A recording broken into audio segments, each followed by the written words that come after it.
Bonjour! Si avec ça je respecte pas les codes YouTube, normalement toutes les youtubeuses ont une petite boisson comme ça, avec une paille. Elles font ce bruit de bouche aussi. C'est ma première vidéo face cam, voilà, je suis un peu timide. Tout ça là, je suis pas sûre, hein. J'ai l'impression que ça fait charger visuellement. Il y a quand même beaucoup d'éléments. Mais bon, voilà, permettez-moi de me perfectionner avec le temps. Aujourd'hui, on va donc parler lecture. Je me suis dit que c'était un thème sympa à aborder à l'horizontale entre vous et moi. Pour vous remettre dans le contexte, je fais sur Instagram une série de 12 vidéos, donc une par mois quand mon planning est respecté, avec des challenges personnels à réaliser avant mes 30 ans. Il y a des gros trucs comme des gros objectifs sportifs à venir à la fin de l'année et des plus petits défis. Par exemple, j'ai fait un mois où j'ai commencé la danse et donc j'ai fait beaucoup de danse pendant un mois. Et la lecture, ça s'inscrit dans ce cadre-là. J'avais envie de lire au moins une fois par jour pendant un mois et c'était trop bien. Je vais vous dire ce que j'ai lu, je vais vous dire où est-ce que je me suis procuré des livres de la seconde main, du prêt, tout ça, et également ce que j'en ai retiré, donc j'espère que ça vous plaira. Pour vous faire un tout petit historique de mon expérience avec la lecture, je suis pas une grosse lectrice, je l'ai jamais été en moyenne, et surtout ces dernières années, je lis peut-être 3 livres par an. On va dire un l'été, parce que c'est toujours sympa d'amener un bouquin à la plage, même si il reste souvent au fond du sac. Et généralement, je lis ce qu'on m'offre à Noël ou à mon anniversaire, donc ça va faire maximum 3 voire 4 sur l'année. Ça fait 1 an ou 2 que je m'intéresse un peu plus aux romans graphiques, parce que c'est toujours plus sympa quand il y a des images et tout ça. Mais c'est pas du tout inscrit dans mon quotidien, moi, de lire des livres, et je trouve ça trop dommage. Donc là, l'idée, c'était vraiment de réapprendre à lire, en fait, tout simplement parce que j'aime ça en soi, mais je suis trop vite découragée parce que, on le sait, on est extrêmement stimulé par les réseaux sociaux, on a une capacité d'attention qui se réduit avec le temps, et du coup, quand l'envie me prend de lire un livre, juste, je lis 5 fois la même phrase, ça me saoule, je lis 10 pages et je me rends compte que je sais pas du tout ce qui s'est passé parce que j'étais juste en train de penser à autre chose, ce qui fait que je ferme mon bouquin et j'abandonne totalement. Et c'est pour ça que je trouvais ça intéressant, ce défi de lecture aussi, parce que ça me permettait de faire le lien avec un petit peu une déconnexion, puisque si je suis en train de lire, je suis pas sur mon téléphone. Je scrolle toujours, attention, n'oubliez pas que c'est mon travail, mais j'espère que c'est une habitude qui va rester quand même un peu plus présente. Alors, qu'est-ce que j'ai lu en un mois? Oups, ça paraît beaucoup, mais en vrai, il y a des BD, mais j'ai quand même fait ça dans le cadre d'un défi, donc le but c'était quand même de consommer, entre guillemets, le plus de livres possible. Qu'est-ce que j'ai lu? Qu'est-ce que j'en ai pensé? Ce n'est que mon humble avis, vous avez compris, je suis pas une très férue de lecture, je connais pas grand chose, sachant que tous les livres que j'ai pris, ce sont des livres qui m'ont été recommandés. Je vous avais fait un petit sondage sur Instagram et il y a beaucoup de choses qui sont revenues. Je vais aussi vous partager la liste parce qu'il y a des choses que j'ai pas encore achetées ou que j'ai pas trouvées à la bibliothèque. Je commence quand même avec des achats perso parce que c'est des bouquins écrits par des humoristes et donc comme je les suis, j'avais vu leur promo et ça m'intéressait de le lire. J'ai lu ce... comment on appelle ça? C'est pas un essai, c'est un dialogue. C'est un dialogue tout simplement entre Swan Périssé et Guillaume Meurice, qui sont deux humoristes que j'aime beaucoup, très engagés dans leurs propos, et du coup le livre ça s'appelle Bouffon, l'humour est-il un sport de combat? Bon moi en tant qu'humoriste ça m'intéressait à lire, après je le conseille pas particulièrement si vous n'êtes pas dans le milieu, je sais pas. C'est quand même des questions qui sont très liées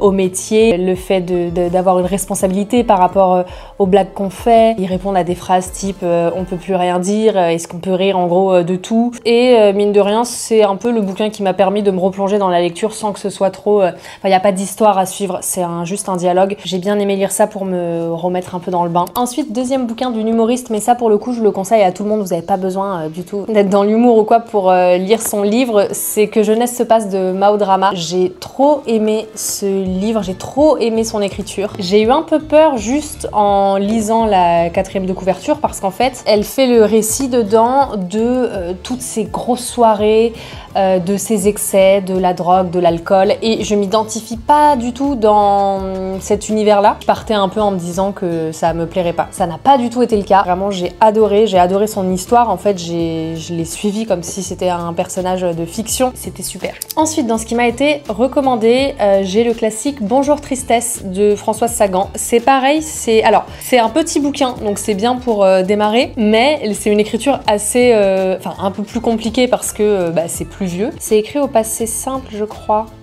Je suis plus sûre de ce que c'est le passé simple. Bon, enfin bon, c'est un peu plus à l'ancienne, donc il y a forcément des phrases un petit peu plus compliquées, mais ça reste une histoire hyper accessible d'une jeune fille de 17 ans en vacances l'été avec son père. Il se passe plein de choses, il y a des histoires d'amour, et je trouve qu'en un petit bouquin, je me suis tout de suite plongée. J'ai vu la villa, j'ai vu le... Enfin, j'avais limite les cigales en fond en lisant ce bouquin. Donc voilà. Ensuite, j'ai reçu énormément de messages pour me conseiller les livres de Baptiste Beaulieu. C'est peut-être le dernier, celui-là, Où vont les larmes quand elles sèchent, 2023, ça doit pas être le dernier.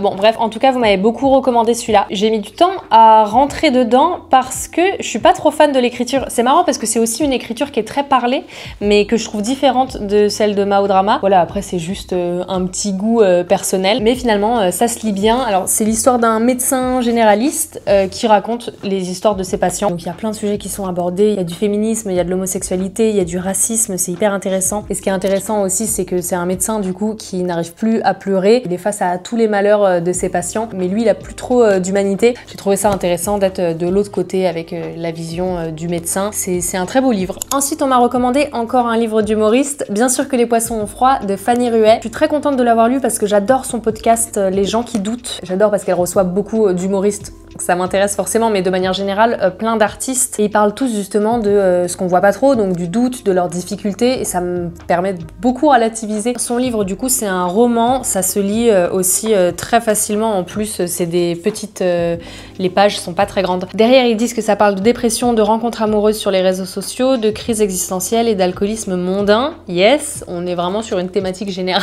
Globalement, l'intrigue principale, c'est une nana qui part à la recherche de quelqu'un avec qui elle discutait sur MSN quand elle avait, je sais plus, du coup, une dizaine d'années.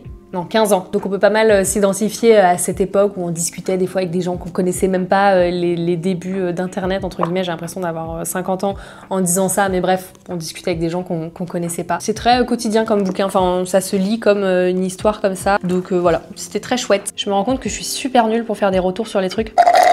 Le dernier roman que j'ai fini ce matin, c'est Mon mari de Maud Ventura, donc qui a eu un prix du premier roman. J'ai beaucoup aimé, c'était très chouette à lire. Après, je m'attendais à un twist un peu plus fou, mais je pense que c'est parce qu'on m'en avait parlé et du coup, je m'attendais à ce qu'il se passe un truc de fou. En fait, ça se déroule toute la semaine, j'aime bien parce qu'il y a en gros un chapitre par jour, donc du lundi au dimanche. Du coup, dans la lecture, on a envie d'arriver au dimanche, on a envie d'arriver à la fin, mais il n'y a rien qui tombe vraiment comme une bombe, quoi. C'est plutôt genre, ah, ok, d'accord. C'est plutôt comme la fin, c'est la compréhension un peu de tout le bouquin. Mais bref, est-ce que je spoil en disant ça? Je sais pas. C'est très chouette à lire, même si ça dépeint une image de couple que je trouve ultra triste.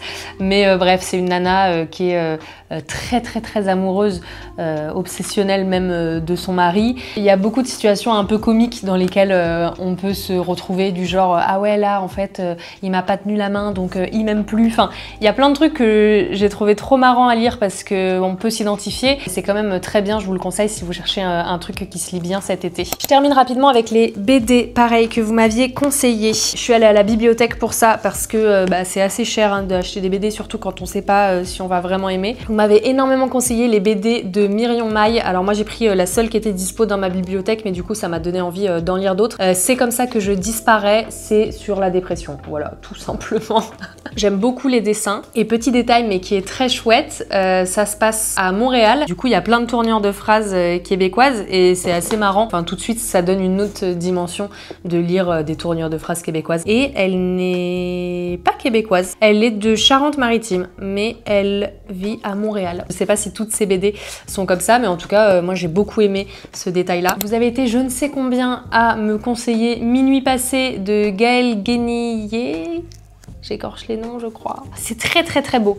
Visuellement, c'est des dessins comme ça. C'est fleuri, c'est coloré, c'est sombre à la fois. Alors, vous me l'avez beaucoup conseillé et j'avais pas du tout regardé qu'est-ce que ça pouvait être, quel type de BD c'était. En tout cas, sur le coup, j'ai eu du mal à comprendre et je me suis un peu renseignée sur la BD et je me suis replongée après. C'est juste qu'en fait, c'est très poétique. C'est l'histoire d'un monsieur qui se réinstalle avec son enfant et sa femme dans sa maison dans laquelle il a grandi. Une maison dans laquelle il voit des choses. Donc, il y a un petit mood un peu horreur, mais avec un fond très poétique. Je sais pas comment je peux décrire ça, mais en tout cas c'est une très belle histoire. Ça m'a fait une soirée, genre vraiment j'étais tranquille, posée dans le lit, j'ai lu et c'était trop chouette.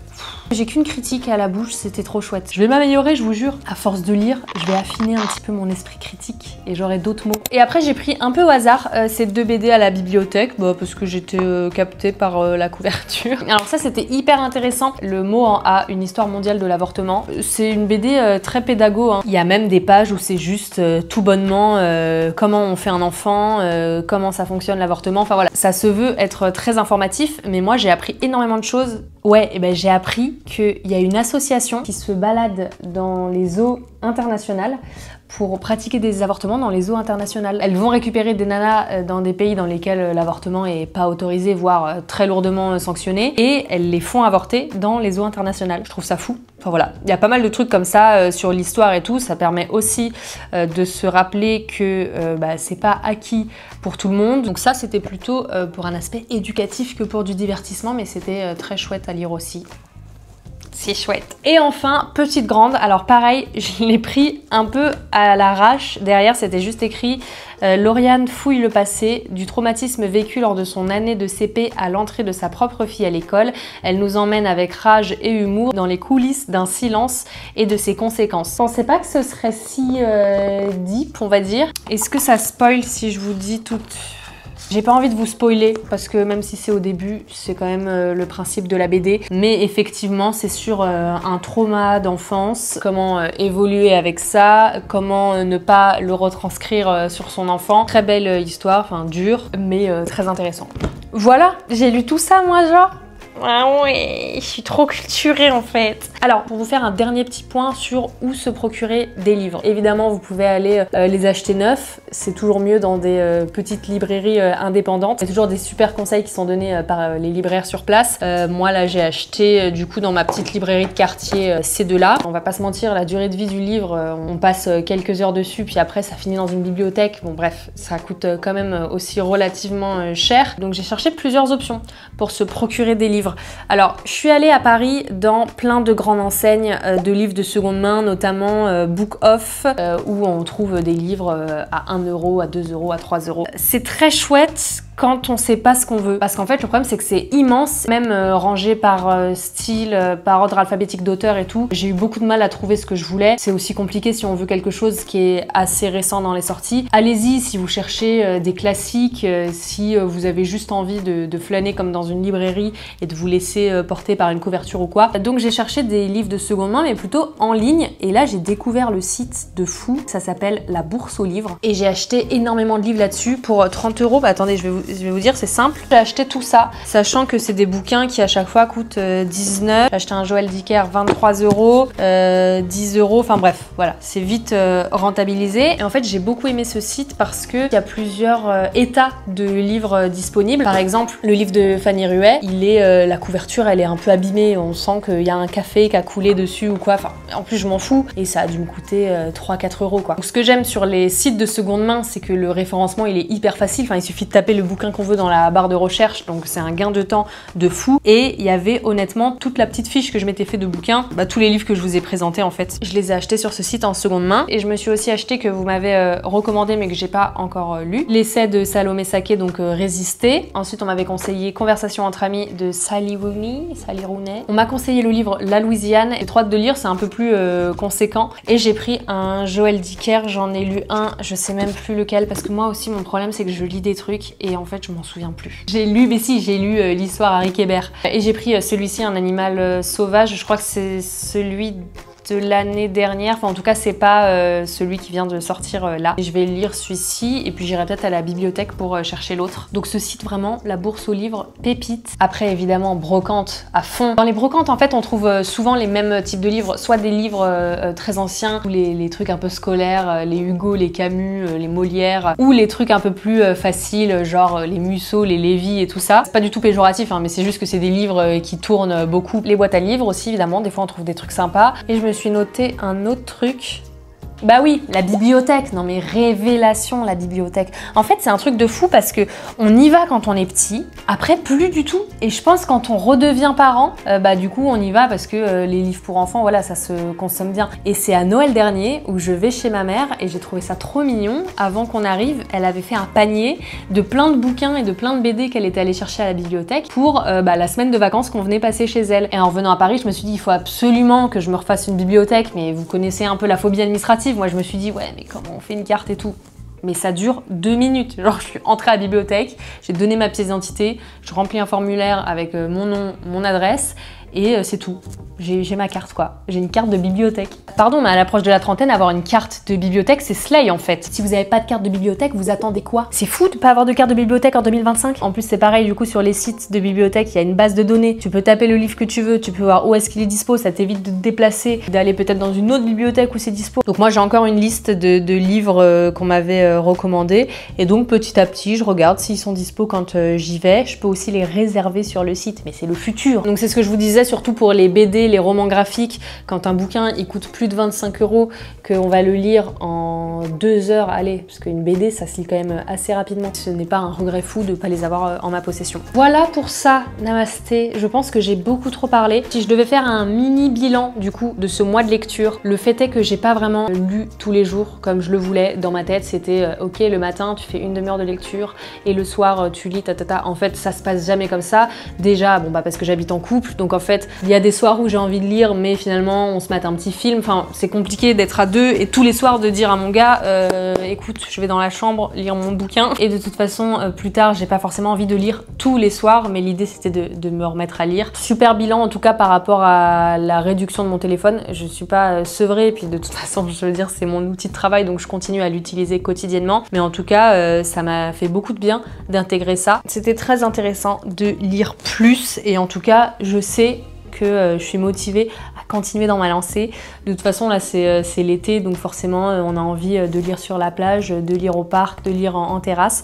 D'ailleurs il fait 30 degrés, j'ai envie d'aller commencer un nouveau bouquin. Je pense que je vais me poser une petite heure dehors pour lire. J'espère que ça vous a intéressé, même un tout petit peu, que ça vous a donné peut-être des idées de lecture. Dites-le moi en commentaire en tout cas. Dites-moi aussi si vous avez des recommandations pour mes prochains bouquins, s'il y a des livres que vous avez lus et que vous voulez faire des meilleures critiques que moi. Si vous avez autre chose à dire que c'était chouette, n'hésitez pas à détailler pourquoi vous avez aimé ces bouquins. Merci beaucoup si vous êtes encore là. N'hésitez pas à vous abonner je ne sais où. À bientôt.